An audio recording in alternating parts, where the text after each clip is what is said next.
We've been talking about some of the elements of the very earliest church, right? Going all the way. We decided to go all the way back to Pentecost, even back to the Gospels with the birth of Christ. We've mentioned several things here. Well, one thing I wanted to make sure, I think I mentioned it last time. I don't know if I really discussed it that much. Just want to make sure, because it is an important point, and that is the idea that, of course, the early Christians, all of the early Christians were in fact Jews. They had been Jews first, including Jesus, of course, was a Jew. Peter and John and so forth, all Jews. So this becomes an issue even in the New Testament times, and for the early church, is what does it take to become a Christian? How do you become a Christian? And specifically, more specifically, must you be a Jew to become a Christian? Therefore, if you find yourself not being a Jew, therefore a Gentile, right? Must a Gentile convert to Judaism before they convert to Christianity? All right, is that clear enough? That becomes an issue. So for many, they see Christianity's Jewish connections, which of course it has, and they will start to say, you must actually be a Jew, follow the Jewish teachings, for example, about circumcision, about dietary measures, dietary laws, keeping of the special Jewish holidays, and so on and so forth. Like the Passover, if you're going to become a Christian, you must become a Jew first. This becomes an issue that we definitely see in the book of Acts. We see it in Paul's epistles as well, especially in Galatians and places like that. All right? This is sometimes called the Judaistic controversy. It may have other names too, but that's, I guess, the one I've used the most. Judaistic controversy, and that's what I mean by that. I mean that there's a controversy over whether you must become a Jew to become a Christian. Peter, of course, is in the first camp at the beginning, right? He doesn't, he just assumes you must be a Jew to become a Christian because all the Christians were Jews. And remember when he is sent to meet up with Cornelius, right? The household of Cornelius, and he's sent by Simon to Tanner's house and all that sort of stuff. And then he has the vision of the clean, well, I guess in this case, the unclean animals, and he's told to take and eat. And he says, no way, I would never do that, because that is not what a good Jewish person does. We don't eat that kind of stuff, right? That's unclean. And then this is repeated, right? And then one of the statements is made, why are you calling unclean, what I call clean? And so this is where we see it introduced, at least in a pretty dramatic way. And then Peter sort of sees the light on it there, right? He has a change of heart. And he does go down and he does preach the message to the non-Jews, the Gentiles. And the Holy Spirit comes and so forth. And then later on he says, well, look, how could I deny these Gentiles? How can I say they're not Christians when the same thing happened to them that happened to us? Okay, that's sort of the way. I'm paraphrasing, of course. But later on, evidently, Peter took a lot of heat for that position. That's my interpretation. And he kind of backs up on that a little bit, and it becomes an issue once again, as recorded in some of Paul's letters. Now, we're not going to go through all of those details, but Paul certainly has to deal with this within the Christian communities, congregations, whatever you want to call them, that he encounters on his missionary journeys. Because remember, we talked about on Pentecost, there are Christians that people are converted to Christianity who are Jewish and they go out into the diaspora, they go out into the Roman Empire, we go back to where they were, say in Greece or what we would call Turkey today, Italy, and so forth. And so by the time Paul shows up, there's already this idea that you must, at least for some of them, that you must, they're teaching that you must become a Jew before you can become a Christian. And this makes Paul very upset, I think. Yes? For another class of mine, I had to read a book called Zealot, written by Dr. Aslan, I think is how you say his name. Yeah, I don't know. Yeah, Aslan? A-S-L-A-N. A-S-L-A-N? Aslan? Yeah. Well, that's a Turkish name. That means lion in Turkish. Yeah, go ahead. But he writes this book, and it's supposed to be about Jesus, and he's looking at Jesus from a historical perspective. He's not a believer. Okay. And he goes and he gets to the end after Jesus, and he starts talking about this very issue with Paul and James. And he even goes so far as to say that they get into a fist fight. A fist fight? In the temple. Right. Over by the temple. And that, all right. Paul pushes You're saying James, the brother of Jesus, is who you're talking about. Okay, not James the apostle. So James, the brother of Jesus, and Paul get into a fist fight at the temple. That's what he says. He's using in Jerusalem. Yeah, he about was, this he issue. was referencing pseudo Clement. Oh, okay, yeah, okay.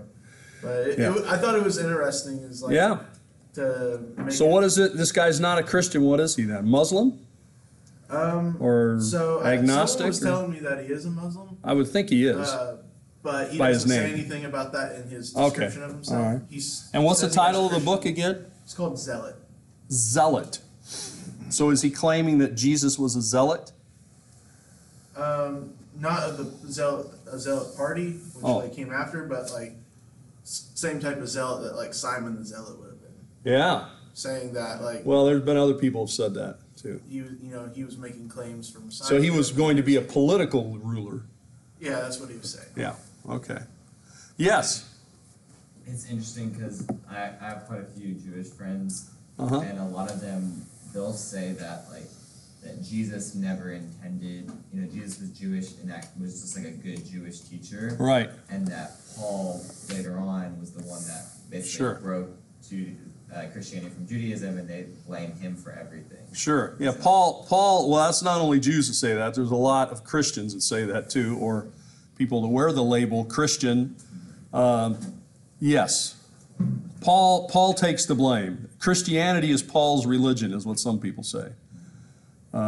Jesus has little to do with it except as the way Paul interprets him. Yeah, I don't fall in that camp myself, but yes, I've definitely heard it before.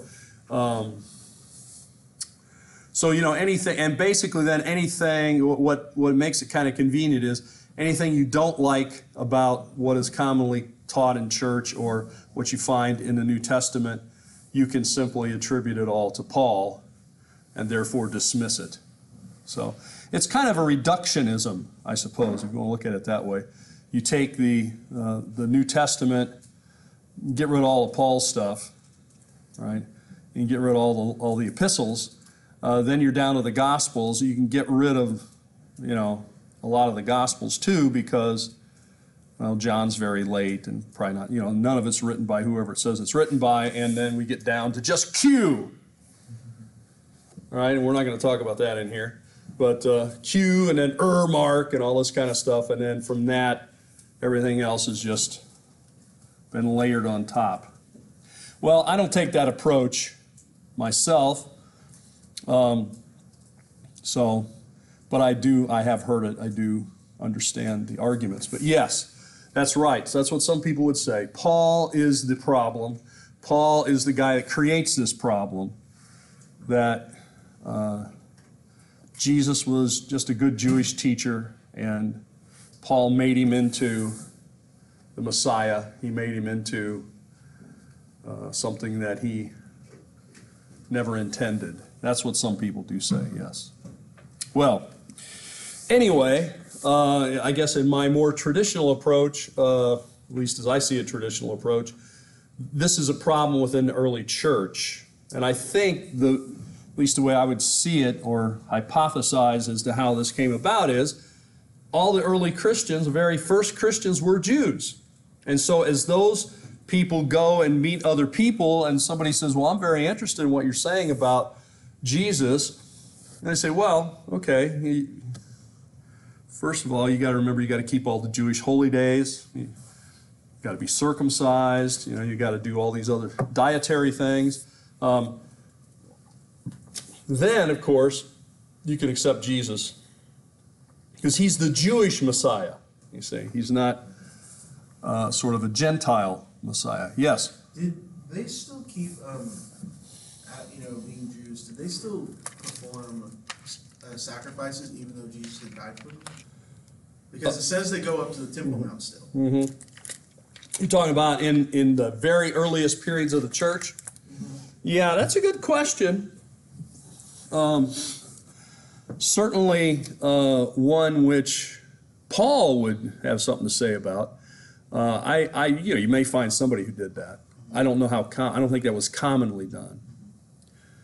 But that's a good point. And of course, once the temple is destroyed, that kind of ends that. By 70 AD, I guess that's not as big of an issue. Hard to have the fist fights at the temple then. Well, I mean, if you're there right at. It's easy to have a fist fight. Yeah, I guess that's true. So anyway, this becomes a big issue, and in Galatians, Paul uses pretty strong language. I'm not going to elaborate on his language, but he says, if you want to be circumcised, I got something else maybe you should do, right? Just listen. Why stop there? Is sort of his point. And so this becomes an issue in his work as a missionary, on his missionary journeys, and an issue in the church in general. So that's one of the challenges the early church faces in the first century, perhaps going somewhat into the second century. All right, let's move on from that and talk about, we'll talk more about Paul.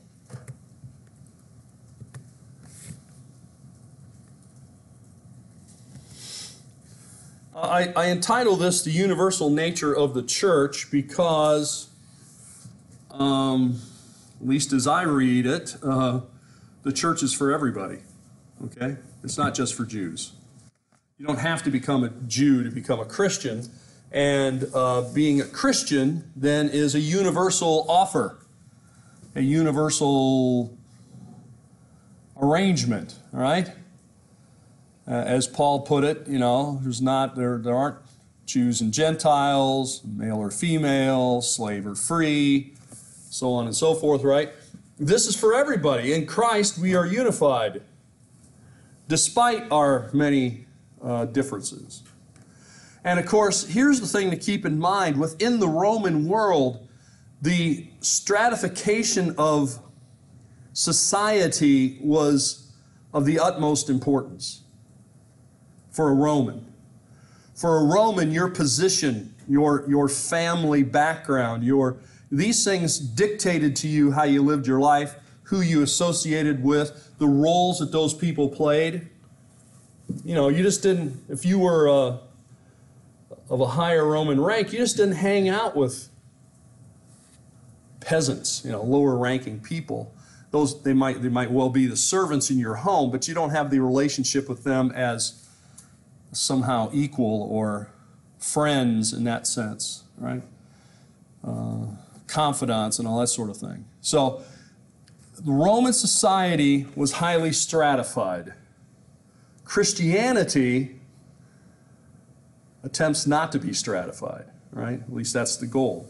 We're to be all equal. We're to be all one in Christ. So that's the tension. That's the social tension that they have. In the first century, second century, so forth, during the Roman period that we're talking about here, that becomes an issue. Okay, so Paul then, as we've already said, is a pivotal figure in the history of the church, in the history of Christianity, in the New Testament, and so forth. And he's unique in that, of course, he is Jewish. In fact, He is, as he would say, a Jew of Jews. He's a Hebrew of Hebrews. He's, if people try to question, sometimes evidently people try to question, Paul must not be a very good Jew, or he must not really know about Judaism or something like that. They must have said something like that to get Paul's response to, what do you mean, On matters of the law, I am well trained, right?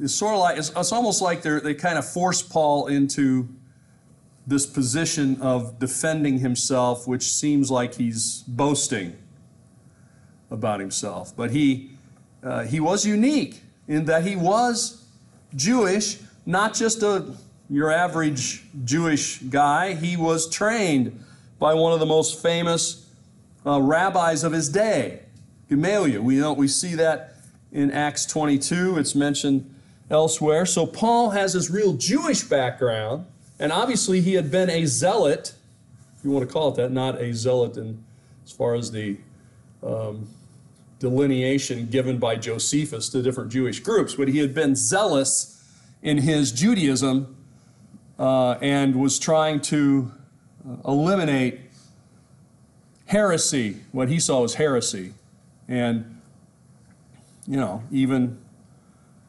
overseeing the death of Christians and so forth.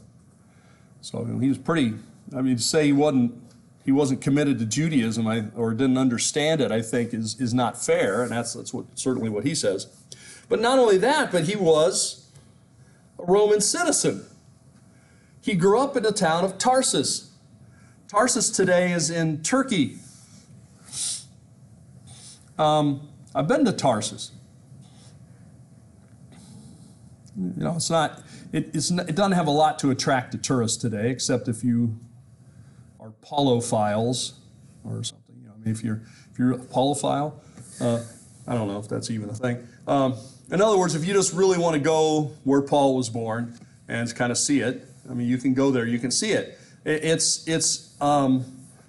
There are mountains that ring the central plateau of Turkey, and on the southern part of that, there is a mountain pass, which is called the Cilician Gates.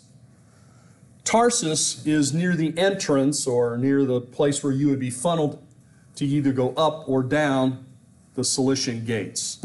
So that's why it's important. It's sort of a trade place, an outpost there. But it's an important city. There's a university there. There's training there. And Paul is a citizen of Tarsus, and he is a Roman citizen by birth, we are told.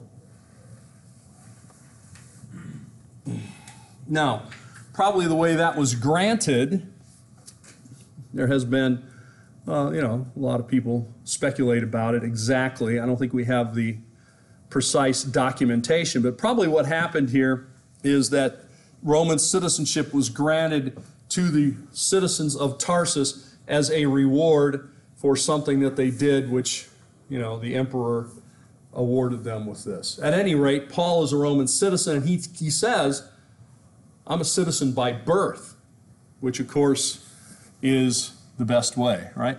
I suppose I should pause here and say, just to make sure we're clear, that citizenship is the way we have it here in the United States is rather unusual. Most countries in the world do not. Ours is a pretty low bar to become a citizen. What is it? Just be born here. Your parents don't have to be citizens. They don't even really have to be residents. If somehow you happen to be born on this side of our borders somehow, you're a citizen of the United States. That is a very low bar that most countries in the world today do not have. For example, if your parents were in England studying at Oxford University, as I imagine most of your parents did, and your mother happened to give issue to you there in Oxford at the Oxford Municipal Hospital, you would not be a British citizen. You would have no claim at all to that. Even though you were born there, you would have no claim to citizenship there. And in most countries in the world, it'd be the same way. So I point that out, not to make a political statement, but to say that our understanding of citizenship is very easy to get. The Roman issue of citizenship was quite difficult to get. Just being born there did not make you a Roman citizen, is what I'm saying. So just because Paul lived within the Roman Empire, it didn't mean when he was born he was a Roman citizen. So when he says he was a Roman citizen by birth, that means something very different than what you might think it means, depending on what your knowledge is of Roman citizenship. Okay? That's part of the reason we have this textbook that we have, is to try to give us some of the background to help us understand these things. But he is a citizen by birth. So this uniquely then prepares Paul for the job that he has, I think. He is a Hebrew of Hebrews. He's also a Roman citizen by birth. He can move between those two worlds. He is trained in Jewish law and the teachings of the rabbis, but he's also obviously a student of philosophy, of the Greco-Roman world. Because when he goes and preaches and talks, he will drop in references to Greco-Roman philosophers and authors. He's a well-educated person, is what I'm saying, and he's educated in Greco-Roman philosophy, thinking. He's also well-educated in the Jewish realm, even the teachings of the rabbis and so forth. I don't know if you've ever looked at the rabbinical writings. They get pretty complicated, right? And so, obviously you have what we would call the Old Testament, the Hebrew Bible, but then you have sort of Like a commentary, too. a It's weird. commentary on the Hebrew Bible, but then you also have, in addition to that, not just a commentary on it, but then this on-running debate between rabbis. Of course, a lot of them are, they're dead. Even though the guy's dead doesn't mean you can't argue with him. I never stopped a good argument. And so, Rabbi so-and-so said this, but, here is basically why Rabbi so-and-so wasn't right, and here's what it really is. And there's this running debate between rabbis, right? So it gets pretty convoluted, pretty complicated. Paul had navigated that and had studied with one of the best-known rabbis, teachers of his day, Jewish teachers. So Paul is in both worlds. He grew up not in Palestine, but in Asia Minor. He was trained by Gamaliel, probably in Palestine. We see him there, or Judea. We see him there being quite zealous for his faith, persecuting Christians. But we will see that as Paul is navigating the Jewish world, he's also navigating the Roman world. Well, there's some things to think about within the world of Paul. We have mention of Roman politics. We're going to see Paul's going to have to deal with, Christians are going to have to deal, early Christians, with Roman politics. All the way back, of course, to Jesus, right? Jesus and his crucifixion. There's an interesting writer. You have his translation of Eusebius, right? Paul Maier. Paul Maier has an interesting, I think it appears in an article, but he probably also worked it into his writings on Josephus. He's also translated Josephus. He's done the same kind of thing he's done for Eusebius. He's given us a modern translation of Josephus and a commentary on it as well. So you'll find him. He's an interesting guy. He's also written novels. He's a novelist as well. He's written about 5 novels or something. But in one of those novels, which is entitled Pontius Pilate, and so he has one on Nero. He has one on Pontius Pilate, or maybe just called Pilate. Seems like there's another one he does. But anyway, on those that are set in historic, times, he makes the proclamation at the beginning of the book, since he is an ancient historian, that he's not going to mention any person in his novel that was not a real person. So if he gives you the name of a person in the novel, that's a person that really existed. If he doesn't know the name, he says, I will call them a guard or a soldier or whatever, okay? But the people he actually gives you a name, it's not a made-up name, it's a real name, and he has researched and found them. But at any rate, in that book and subsequently in other more academic articles, he's written that the relationship between Pontius Pilate and a guy named Sejanus, I don't know if you ever heard of Sejanus. Sejanus was kind of the right-hand man. He was the head of the Praetorian Guard under Tiberius. Okay? Tiberius, I once wrote an article about Tiberius long ago in a book that's long forgotten called something like Historic World Leaders or something. I call him the reluctant emperor. Because, he was certainly not Augustus's first choice. It was basically his last choice to be emperor. And then once he became emperor, he kind of wants to get away from it, escape from it. He goes off to the island of Capri and does things there we won't mention in here, involving young boys and also, anyway, you'll have to read about it.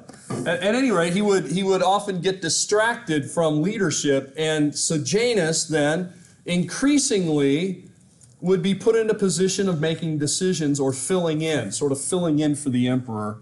The emperor's not here. Where is he? Well, he's off on the island of Capri. Oh, okay. All right. Well, I need to try to get this done. Can you help me?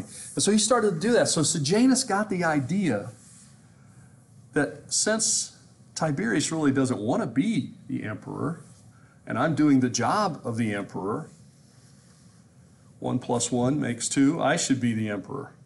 So he was gonna stage a coup. He was gonna take over and become the emperor. Tiberius was not as unaware as Sejanus thought, and he reemerged unexpectedly in Rome and had Sejanus put to death and maintained his power. So maybe he wasn't that reluctant of an emperor, right? Anyway, I tell you that story so that I can tell you that Pontius Pilate was a friend of Sejanus. And depending on the chronology, and it was Pontius Pilate got his position in Palestine, in Judea, through his connections with Sejanus. So he's now the governor there, the proconsul there, and he got it because of his buddy. And his buddy has just been executed for trying to establish a coup over the emperor. Now let's say that you're in that position and suddenly there's a threat of a big riot in Jerusalem over a guy named Jesus. You don't want a riot. If you're the leader of one of these provinces, one of these areas, you'd never want a riot. That brings very bad press to you, and you're going to get blamed for it, even if, it might have been circumstances you might claim are outside your control. They're supposed to be under your control. This is a scenario and a chronology which Paul Maier develops, and I think pretty convincingly, that Pilate is operating from a position of weakness right at the time when Jesus is being brought before him. And this is why he yields pretty easily to the Jewish crowds, because he does not want a riot. As you know, he tried to get out. All depends on what you think of Pilate. Pilate can be like the most evil guy, or he can kind of rehabilitate Pilate. But I think either way, you have to understand this position, I think makes sense to me, is that they come to him and they say, well, we want to put this guy to death. And then he examines him and says, well, he said, I don't find anything wrong with this guy. Certainly nothing that he should be executed for. So he tries to, as was the custom, right? I'll release one. So I pick a really bad guy that everybody knows is terrible, and this guy that's kind of, didn't really do much wrong. I didn't see anything wrong. So this is how I'll get out of it and say, okay, you get to release one. They're going to pick the guy that's not the hardened criminal, right? But they don't. They pick the hardened criminal. Okay, so the part of that whole account, Paul Mayer has put in this timeline of looking at what's going on with Sejanus and how Pontius Pilate got in that job. Anyway, I say that to say that the Roman politics are involved with the church, are involved in there from the beginning. And we see that somebody like Claudius expelling Jews from Rome, right? This has an impact on not only Jews, but Christians, because many Christians were already Jews. We see the word of Paul has a lot of aristocrats, whereas Christianity is teaching egalitarianism, if you will. That it doesn't matter if you're rich or poor, if you're male or female, if you're even a Scythian, right? A barbarian or something. We're all the same if we're in Christ. There are many rival religions, and this is part of what we're going to be talking about, I guess, next week. I think it's in this one, or maybe it's the next one after that, where we talk about Roman religions. That might actually be the next time. But rival religions. Many people have become disillusioned with Roman religion, the official religions of Jupiter and Juno and so forth, right? Those were kind of the traditional religion you would go to, and you were expected to be there. It was your duty to show up. If you didn't show up to the festivals, to the temple of Jupiter, for example, it would be like you were not patriotic. It would be like perhaps you didn't stand for the national anthem. It might create some controversy, right, for you, and trouble, because you're not doing what is expected of you to do. So a lot of people they would go on those official holidays, but they didn't really feel connected to the worship of Jupiter or so forth. And they increasingly began to turn to other religions, most of them from the East, sometimes called mystery religions. These mystery religions, there was much more of a personal connection between you and that deity, and also between you and the other followers, kind of a religious community. For example, Mithras. Mithras was a Persian god. Mithras, the worship of Mithras was only allowable for males. Sorry, no ladies allowed, right? So it built up that kind of boys' club, right? It's a kind of guys thing. And it was very popular with Roman soldiers. Not only Roman soldiers, but Roman soldiers found it very popular. And it had some very unusual, all the stuff was secret. That's why it was mystery. You weren't supposed to talk about it. What happened at the meeting of the Mithras followers stays at the Mithraeum, right? You don't talk about it. That's the first rule of being a part of it. That's why it's called a mystery. So what we know about them, we know from Christian critics who said, here's the things that they're doing, and here's why it's wrong. So, but we do know, for example, Mithras was very involved with a bull. If you wanted to be an initiate, it had different levels of membership, right? Kind of like the Masons, right? A 33rd degree Mason or something. It had different levels. You could sort of initiate, and you move your way up. Your initial initiation take place in a pit called a tarabolium. And over this pit, there would be a grate. And they would walk a bull out on that grate. And all the initiates would be in the pit in what my mother would call their birthday suits. And then the bull would have its throat cut. It would be sacrificed, and the blood of the bull would rain down upon the initiates, covering their bodies in bull's blood. Nice. This is our common initiation. We've all been through it if we are devotees of Mithras. And Mithras was a god that was personal, a god that was a savior kind of god. So these things are very popular. The Mithras god was Initially Persian, yeah. And it made its way from Persia into the Roman Empire. that was a problem for the authorities, right? It was, some of these mystery religions were seen as a threat by some. Of course, the Roman soldiers, they would do this in secret. For Mithras anyway, they would often meet in caves or in something underground, or they actually build a kind of a place that they sort of would dig out. You dig out part of it and then put a roof over it, so it's sort of cave-like. I've been in a Mithraeum all the way up along Hadrian's Wall.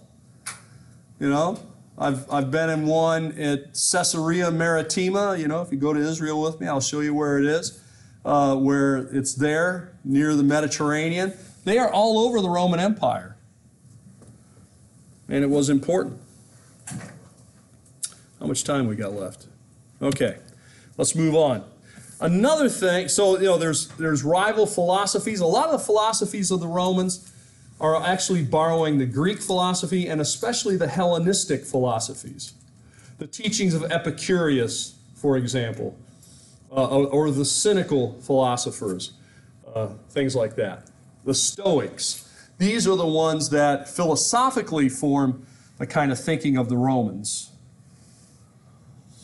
Now, here, remember I told you at the beginning, the trouble that the Christians had was with the Jews. Right? I think Exhibit A would be Saul of Tarsus. Saul, who persecuted Christians. Stephen was put to death because of the work of Saul and other Jews who wanted to stamp out this heretical form of belief. And that's the way it was at the beginning. The Roman authority, they were not on the radar of the Roman authorities. Why?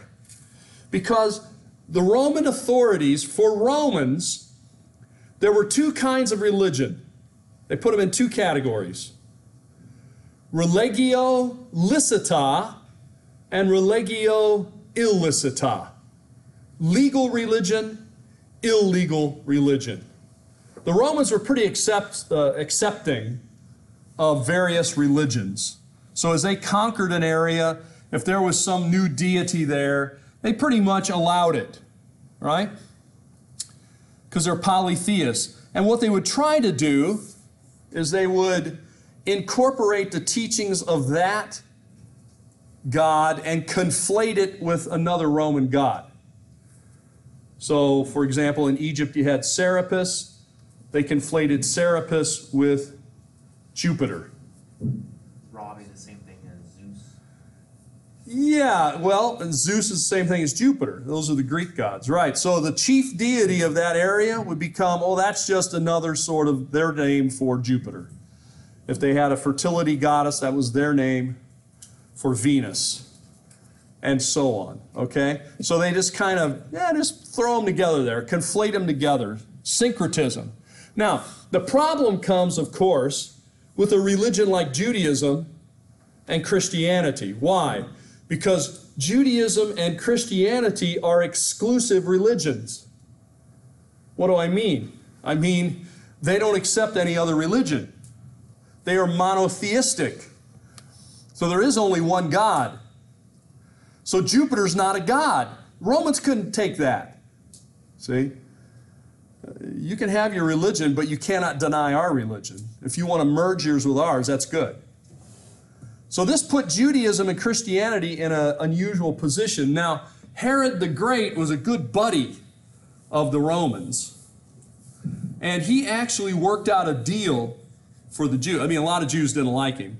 But one thing he did work out for them, which I think saved them of persecution for a long time, was the fact that he basically convinced the Romans that Judaism was a unique thing. Don't try to force them to go to the Roman temple. Just let them do their own thing.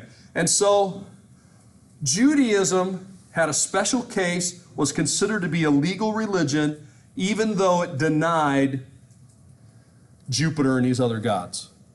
Okay? So Judaism was religio licita, a legal religion. Christianity, as long as it is viewed as Judaism, which it was in the beginning, is religio licita. And they knew, that is, they being the Romans, that the Jewish guys are always fighting. They're always fighting about religion. They're always fighting about these different views, which the Romans had little interest in. You know, like Sadducees, Pharisees, they're fighting. All right. You got the Essenes, right? Now the Zealots they got more concerned about because they wanted, political power. But for the most part, now we got this other group, they call themselves Christians. Christians, followers of this guy named Christus or Crestus. And they're just Jews who don't agree with the other Jews and the Jews fight with them. That's none of our business. We don't care about that. You Jews work it out on your own. Now, as long as the Romans saw Christianity in that way, Christianity was under the umbrella of a legal religion of Judaism. When does that change? We can see that it's here in AD 52, very specifically, because if you look in Acts 18, in Acts 18 there is a leader there in the province of Achaia who's centered there in Corinth. When Paul's in Corinth, the proconsul happens to be in town that day. All right, he's happened to be holding court that day. And what happens? Paul is drugged before the court. You can read about it there. And what do they say? The Jews there are trying to make it very clear that what Paul is teaching is not Judaism. Why? Because they know that if they can get the Romans to accept that Christianity is not Judaism, then the Romans are going to help them to try to, suppress Christianity. But what does the proconsul here say? He says, look, why are you bringing this to me? He's basically saying, you Jews are always arguing. I'm not going to get involved in your Jewish arguments. That's what he says. And this is in AD 52. And we know that because the name of the guy is Gallio, and an inscription has been found called the Gallio inscription, because your proconsulship would only last for 1 year. So he was proconsul in AD 51 to AD 52. So this event took place probably in AD 52. We're pretty precise on that one. So here he is. Paul's brought before Gallio. We have an inscription at Delphi, which records a letter from Claudius, and it lists several honors of how Claudius was voted imperator, for 26 times. So we know what year it is. He's voted imperator every year that he's emperor. And so this was in 52, and in the inscription it lists Gallio as the proconsul of Achaia. Proconsulships last 1 year. So that means that this event, Paul is in Corinth in 51 or 52, either the summer of 51, 52, or 52, 53. We know that that event took place. That's pretty precise. And we also know, so it's good for setting the chronology of Paul and Paul's writings, and that's a whole other discussion we're not going to talk about. But it also is important for us because officially the Roman position on Christianity in 51 or 52 AD is that they are Jews. Therefore, not subject to Roman penalty because they're under the umbrella of a legal religion And so this helps us fix the date of Paul. Well, we're out of time again. So we'll have to leave it there.